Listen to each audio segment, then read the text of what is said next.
Hey there, I'm Ian Douglas. I'm the author of the website techinterview.guide, and I'm here to help people with career advancement and interview preparation.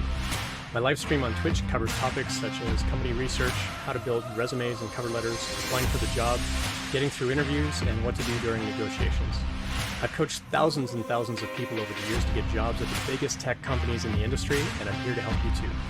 The following episode is taken from a longer live stream event and may contain interactions with other people in chat. Check out the end of the episode for more information.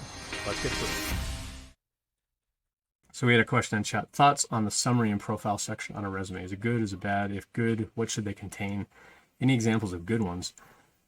I typically coach people, like if you need to fill space on the page, then you can put a summary on there.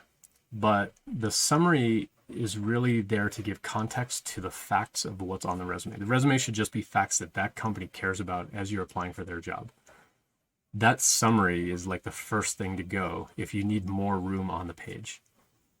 And so I typically tell people, like, if you're trying to fill up just a one-page resume and you're starting to run out of room, or you find you're shrinking the font to make everything fit, or like everything's crammed like edge to edge, top, bottom, left and right, get rid of the summary. A cover letter can allow you more space to give context to those facts. And so I typically tell people the cover letter is like the creative writing version of your resume. The resume is just the facts. These are the skills I have that your job post cares about, that your company cares about. So as you're researching a company, you're going to find out what they care about, and you're going to form the resume around that. The cover letter then is going to give sort of context to your background and how you got those skills. So the first paragraph of your cover letter is going to describe you, the job that you're like who you are, what's the job that you're applying for, what interested you about that job post. The second paragraph in the cover letter, these are the skills that your job post was asking for and how I learned those skills, how I apply those skills. The third paragraph is like, just to restate, you're an awesome company. This is why I want to work here. And you need to give me a call. I always tell people, don't close with a soft, like, call me maybe, like, I look forward to hearing from you. No, just tell them you want a phone call. You can reach me by telephone any afternoon, after noon Mountain Time, any day of the week. Like, give them a clear window of when they can call you.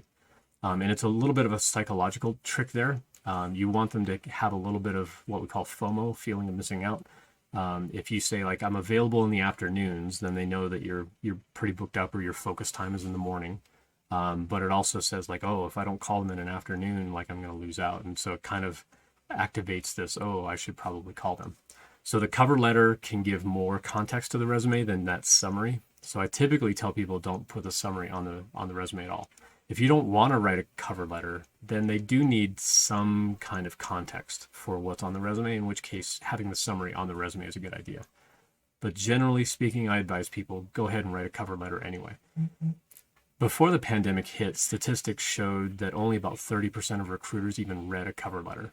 When the pandemic hit and everybody was taking more time to be more careful about who they hired, that number went up to closer to 80%. And so there's a pretty good chance that if you write a cover letter, somebody's going to read it. As a hiring manager, if the recruiting team or the HR team gave me resumes to review, I would read the entire resume. I would read any cover letter that they attached. Because again, it gives me a little more context into who you are before I even go look at your GitHub or your LinkedIn and things like that. So should you have a summary on a resume?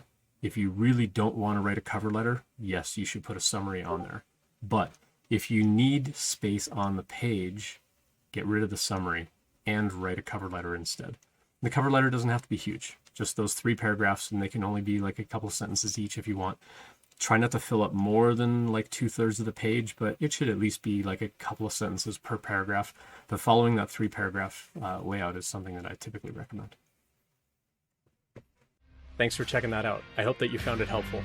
I always appreciate feedback, so please let me know what you think. I appreciate any subscriptions, so please tell your friends and colleagues about it as well. Check out the website techinterview.guide for more information about when I'm live streaming and all of my free content. Drop by a live stream anytime to ask questions or message me privately, whatever makes you most comfortable. See you next time.